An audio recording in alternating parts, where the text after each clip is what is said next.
Thanks for coming. நாளைக்கு நம்மளாம் கோயம்புத்தூரில் இருக்கிறோம். 15th அதாவது நாளைக்கு இந்துஸ்தான் காலேஜில் இங்கே என்னுடைய லைவ் கான்சர்ட் நடக்குது. என்னுடையதுன்றதை விட எங்களுடைய கான்சர்ட் சொல்லலாம். நான் கிட்டத்தட்ட எக்ஸாக்ட்லி 16 சிங்கர்ஸ், 16 பாடகர்கள், ஒரு 36 பாடல்கள் பாடுறோம். 15 இசைக்கலைஞர்கள். ஸோ ஒரு பெரிய ஒரு இசை தொகுப்பு, ஒரு இசை பர்ஃபார்மன்ஸ் இங்கே நடக்க போகுது. எல்லோரும் பின்னணி பாடகர்கள். அண்டு கான்சர்ட் எப்படியும் ஒரு குறைஞ்சது எனக்கு தெரிஞ்சு 3 ஹவர்ஸில் வரைக்கும் இருக்கும். 3 hours 15 minutes வரைக்கும் போகும். இடைவிடாமல் போகும் இந்த கான்சர்ட்டு. அண்டு ஸோ ரொம்ப முக்கியமான விஷயம் என்னென்னா, அந்த கான்சர்ட்டில் இருக்கிற முதல் பாடல் ஒரு பெரிய ஒரு ஆச்சரியத்தை இந்த ப்ரொடக்ஷனில் இருக்குது. ஸோ அதை நீங்கள் மிஸ் பண்ணாமல் ஒரு கிட்டத்தட்ட பாதி டிக்கெட் அதுக்கே போயிடும். அதனால் அதை மிஸ் பண்ணிட்டீங்கன்னா நீங்கள் மறுபடியும் அடுத்த கான்சர்ட்டுக்கு சென்னைக்கு தான் வரணும். ஸோ அதை மிச்சம் பண்ணோன்னா இங்கேயே பார்த்துறது பெட்ரு. ஸோ நாங்கள் இப்போ 6:30க்கு ஸ்டார்ட் பண்ணிவிடுவோம். ஸோ சரியாக சொல்கிறேன், 6:30. நம்ம 6 o'clock வந்துட்டோம்னு நினச்சிங்கன்னா உள்ளுக்குள்ளே என்ட்ராகிறதுக்கு எப்படியும் எனக்கு 30 minutes ஆகிடும். ஸோ எனக்கு நீங்கள் 5 o'clock எனக்கு வந்துட்டீங்கன்னா அழகாக வெதர் ரொம்ப நல்லா இருக்குது, ரொம்ப ஜம்முன்னு இருக்குது இந்த சம்மருக்கு. அதை ஃபஸ்ட்டு என்ஜாய் பண்ணிவிடுங்க. ஒரு ஜாலியாக வெதரில் உட்காந்துட்டு ஓப்பனான ஒரு நல்ல ஒரு வானத்தை பார்த்து, நட்சத்திரம்லாம் நல்லா இருக்குது, அதை நேச்சர் என்ஜாய் பண்ணிட்டு அப்புறம் இசைக்குள்ளே வந்து ஒரு 6:30 மணிக்கு கண்டிப்பாக ஐ திங்க் உங்களோட வாழ்நாளில் ஒரு எக்ஸ்பீரியன்ஸாக இருக்கும். எனக்கே உங்களோட உட்காந்து இசையை பார்க்கணுன்னு ஒரு ஆசை இருக்குது. ஏன்னா இந்த மேடையில் விட மேடையில் கீழே இருந்து பார்க்கும்போது it's not only music, beautiful lights, ஒரு கார்னிவல் மாதிரி ஒரு இந்த என்ன சொல்கிறது, கிராக்கர்ஸு, ஃபயர் ஒர்க்ஸு, லைட்டிங்ஸு, நிறைய ஆச்சரியங்கள் இருக்குது. நான் சொல்ல விரும்பல, நீங்கள் நேரடியாக வரும்போது நீங்கள் பார்ப்பீங்க. ஸோ யாருக்காவது ஒரு மியூசிக் வைப்ரேஷன்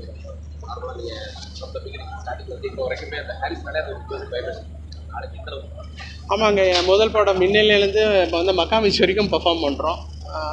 மின்னலையிலேருந்து பாடின ஹரிஷ் ராகவேந்தர், அவங்களுக்கு தெரியும், கார்த்திக்கு, இவங்கலேருந்து ஆரம்பித்து இப்போ பால்டாபா வரைக்கும். ஸோ இது ஒரு செலிப்ரேஷன் ஆஃப் மை மியூசிக்னு கூட சொல்லலாம். 25 years ஆச்சு. 2001 நான் டெபியூ பண்ணி. ஸோ இந்த 24 வருடங்களில் இருந்த மிகச்சிறந்த பாடல், அதாவது சிறந்த பாடல்களில் நிறைய சிறந்த பாடல்கள் இல்லை நான் ஷோவில் கிடையாது. ஏன்னா அதுக்கு இடம் இல்லை, பண்ணால் 7 மணி நேரம் போகுது. ஸோ அதனால் ரொம்ப கஷ்டப்பட்டு எல்லாரும் வேண்டிய பாடல்கள் மட்டும் பண்ணியிருக்கோம். ஸோ அது ஒரு டைம் கேப்சூல் மாதிரி இருக்குது. நாங்கள் பர்ஃபார்ம் பண்ணும்போது எங்களுக்கு அப்படி இருந்தது. அந்த ஒரு காலகட்டத்துக்கு கொண்டு போகுது.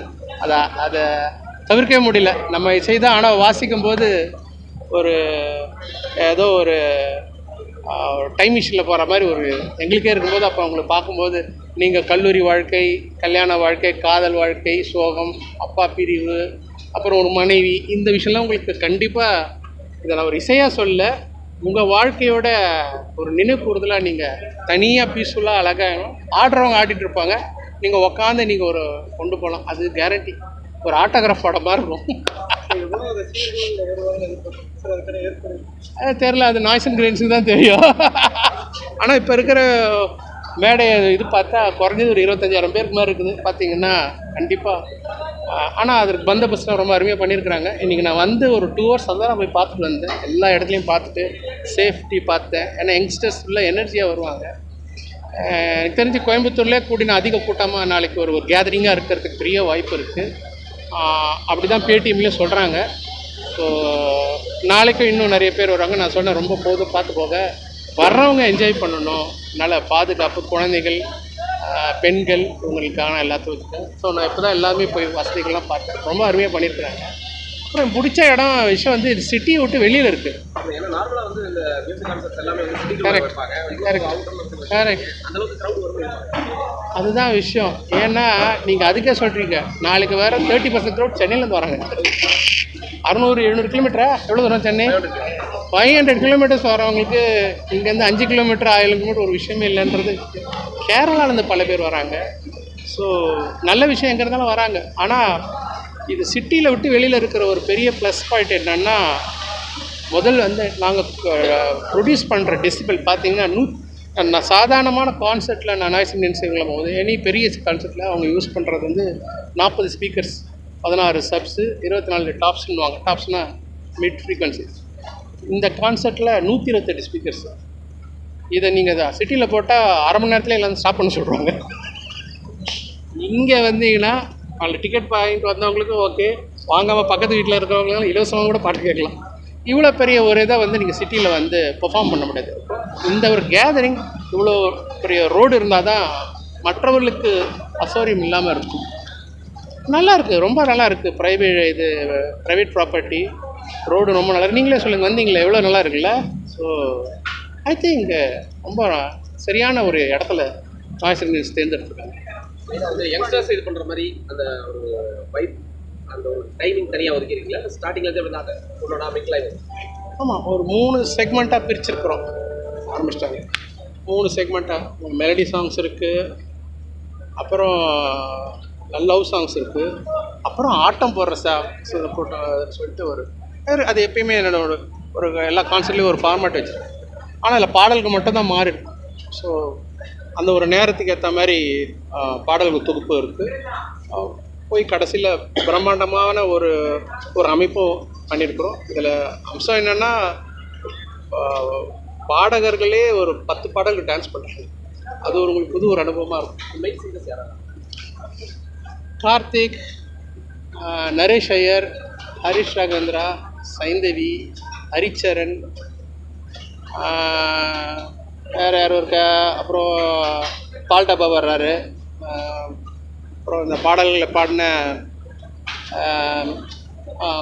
ராகுல் நம்பியார், அப்புறம் என் சன்னு பாடுறாரு நிக்கோலஸ், ஆடவும் செய்கிறாரு, அப்புறம் ஸ்ரீனிஷா, பிரியா ஜெர்சன், நான் மறந்துருப்பேன், இன்னும் நிறைய பேர் இருக்காங்க. வேறு 16 பேர் இருக்கிறாங்க. வேறு எதாவது மிஸ் பண்ணிட்டோமா? சைந்தவி சொல்லிட்டேனே. செக்யூரிட்டி லெவல் எத்தனை? செக்யூரிட்டியா? இல்லை, செக்யூரிட்டி லெவல் எத்தனை? அது தெரியல, அது அவங்களுக்கு தான் தெரியும். செக்யூரிட்டி பற்றி சொல்லுங்கள். Compromise uncompromise security. Live team music ஏதாவது வாசிக்கிறதா சொல்றீங்க? கரெக்ட். அந்த செக்ஷன் நான் தான் பாடுறேன் கீபோர்டில். இதில் ஒரு மெட்லே இருக்குது. ஒரு 5 படங்கள்ல இருந்து மக்களுக்கு பிடிச்ச துப்பாக்கி, இந்த சாமி, மின்னலே, அப்புறம் எண்ணெய் எறிந்தால், அப்புறம் ஹிஸ் நேம் இஸ் ஜான் அப்படின்னு இப்போ துருவ நட்சத்திரம் படம் இருக்குல்ல, ஒன்று வரும். அந்த படத்தில் இருக்கிற பின்னணி இசை ஒரு கோர்ப்பாக ஒரு மெட்லி இருக்குது. அது ஒரு கான்செப்டில் நடுவில் வரும். ஸோ அது சோலோ, நான் மட்டும் நானும் ஆடியன்ஸ் மட்டும் தான் இருப்போம். ஸோ அது ஒரு ஹைலைட், அது ஒரு விஷயம் இருக்குது கண்டிப்பாக. ஐயோ, அது இன்னும் 2 பேசுகிறேன். இப்போ கான்செப்டை பற்றி பேசுவோம். இந்த கான்செப்டில் இது எல்லா அம்சங்களும் சேர்த்து ரசிப்பாங்க, அந்த மாதிரியான விஷயம். ஏன்னா நீங்கள் ஏற்கனவே ரசித்த பாடல்கள் தான் இங்கே பாடுறோம். அதனால் இது ரொம்ப ஈஸியான விஷயம். சென்னையில் பார்க்க முடியாத ஒரு விஷயம் கோயம்புத்தூரில் பார்க்க இந்த மாதிரி அது எப்பயுமே இருக்கலங்க. ஒரு கான்செப்ட்டுக்கு அடுத்தது கான்செப்ட் நம்மளே இம்ப்ரூவ் பண்ணிட்டு போவோம்ல. இது பிடிக்குது, இது இன்னும் நல்லா பண்ணலாமேன்னு. சென்னையில் பண்ணும்போது நான் நல்ல சிறந்த கான்செப்ட் தான் இருந்தது அந்த டைமில். 2 இயர்ஸ் பேக் 2023 பண்ணது OMCல. இங்கே வரும்போது இந்த கான்செப்டில் வந்து ஒளிப்பதிவு என்பது சிஸ்டம், மியூசிக் சிஸ்டம் வந்து ஒரு 3 மடங்கு என்ஹான்ஸ் பண்ணிருக்கோம். அதான் சொல்கிறேன், சென்னையில் பண்ணும்போது 40 ஸ்பீக்கர்ஸ் தான், இங்கே 128 ஸ்பீக்கர்ஸ், 3 மடங்குக்கு மேலே. ஏன்னா ஏரியா அதை விட பெருசு, OMCயை விட இங்கே பெரிய ஏரியா, மக்கள் ஆடியன்ஸும் அதை விட அதிகம். அதனால் வைப்பும் நம்புகிறேன். நான் எதெல்லாம் பார்க்கல, நான் I'm going to have fun. ஸ்டேஜில் ரொம்ப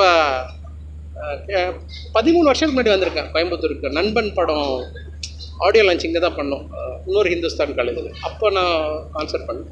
ஸோ கிட்டத்தட்ட 13 வருஷம் கழிச்சு பண்ணுறேன். மக்களுடைய வரவேற்பு இப்போ ஹோட்டலெல்லாம் இருந்து வரும்போதெல்லாம் பார்க்குறேன். நான் ரொம்ப ரொம்ப பாசிட்டிவாக இருக்குது. ஃபஸ்ட் லைவ் கான்சர்ட் எந்த அளவுக்கு இருக்கணும்னு இதுதான். ஃபஸ்ட்டு சேஃப்டி ரொம்ப முக்கியம். ஏன்னா பெரிய கேதரிங், அது ரொம்ப முக்கியமான. எல்லாருக்கும் பாதுகாப்பாக வந்து, அதனால் எல்லோரும் நீங்கள் உங்கள் உடைமைகள் நீங்கள் உங்களை கேட்டது வரும்போது பெருசாக எல்லாமே இந்த எனக்கு தெரிஞ்சு செல்ஃபோன் கூட கார்லேயே வச்சுட்டு வந்துடலாம். நீங்கள் ஜாலியாக வந்து ஆடிட்டில் என்ன நிறைய இருக்குது, நல்லா ஒரு மெல்லிசான நல்லா டிஷர்ட்டை போட்டு ஜாலியாக, கோட் ஷூட்லாம் வேணாம், ஜாலியாக வந்து உங்கள் வீட்டு ஃபங்க்ஷன் மாதிரி வந்துட்டு அழகாக பார்த்துட்டு அப்படியே சீக்கிரம் வந்துட்டிங்கன்னா ரொம்ப நல்லாயிருக்கும். அதே போல் சீக்கிரமும் முடிஞ்சிடும். ஏன்னா இங்கே பேச்செலாம் கிடையாது இந்த கான்சர்ட்டில், வெறும் பாட்டு தான். முன்னாடி சென்னை கான்சர்ட்டை விட இன்னும் கம்மி பண்ணிக்கலான்ற ஒரு முடிவில் இருக்குது. ஸோ இது 2வது விஷயம் வந்து பாடல் எண்ணிக்கை அதிகம் இருக்கு. 3வது விஷயம் அதை சொல்ல பாடலோட நடனமும் இருக்குது. நடனம்னா டான்சர்ஸ் கிடையாது, சிங்கர்ஸு தான். சில சொல்ல முடியாத சில ஒரு ஆச்சரியம் கொடுக்குற அம்சங்களும் இருக்குது. அதை நான் இப்போ தெரிவிக்க விரும்பல. வரவங்க வந்து இல்லாட்டி நாளைக்கு வைரலாக உங்களுக்கு தெரியும்.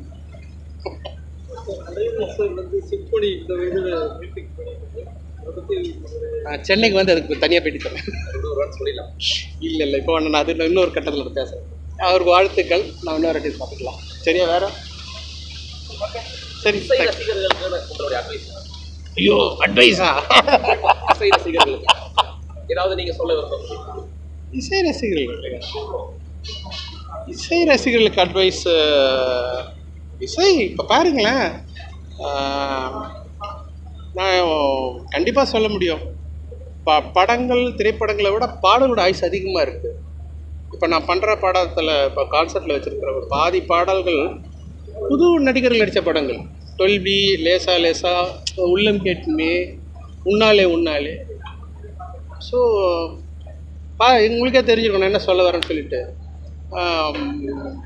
ஸோ பாடல்களுடைய ஜீவன் வந்து அதான் நீங்கள் இசை ரசிகர்கள் கேட்டிங்கள, அவர்களோட சினிமா ரசிகர்களோட நான் அதிகமாக இருக்கிறாங்க தான் நான் ஃபீல் பண்ணுறேன். இவ்வளோ பெரிய ஒரு கட்டணத்தை கொடுத்து டிக்கெட் வாங்கிட்டு பாடல் கேட்குறதுக்கு வராங்க அப்படின்றது வந்து, ஸோ நம்ம நாட்டில் மியூசிக்கோடைய ஆளுமை ரொம்ப அதிகமாக வந்துட்டுருக்கு. ரொம்ப சந்தோஷமாக இருக்குது. ஸோ எல்லா மியூசிஷியன்ஸ்க்கும் ஒரு சந்தோஷமான நியூஸ். அண்டு இந்த ஒரு கான்சர்ட்ன்றது ஒரு 2-3 வருஷத்துக்கு முன்னாடி ஆரம்பித்ததான் இப்போ ஒரு பெரிய இடத்துக்கு வந்திருக்கோம் நம்ம. இப்போ இந்த ஒரு கான்சர்ட்ன்றது ஒரு சின்ன பட்ஜெட் படத்துக்கான ஒரு செலவு இருக்குது இந்த படத்துக்கு. இந்த கான்சர்ட்டில் அது ஒரு நாள் சம்பவம், ஒரு மாலையில் நடக்கிற விஷயத்துக்கு. இன்னும் வருங்காலத்தில் நம்ம இன்னொரு கட்டத்துக்கு போய்டுவோன்றதுல எந்த ஒரு சந்தேகமும் இல்லை. அதுக்கு காரணம் இசை ரசிகர்கள் தான், குவாலிட்டி மியூசிக் லிசனர்ஸ். ஸோ இந்த கட்டத்தில் இந்த நிகழ்ச்சியில் அவங்களுக்கு எல்லாரும் நான் நன்றி தெரிவிச்சுக்கிறேன். என்னுடைய ஆளுமை ஏய் அப்படியா? ஏய்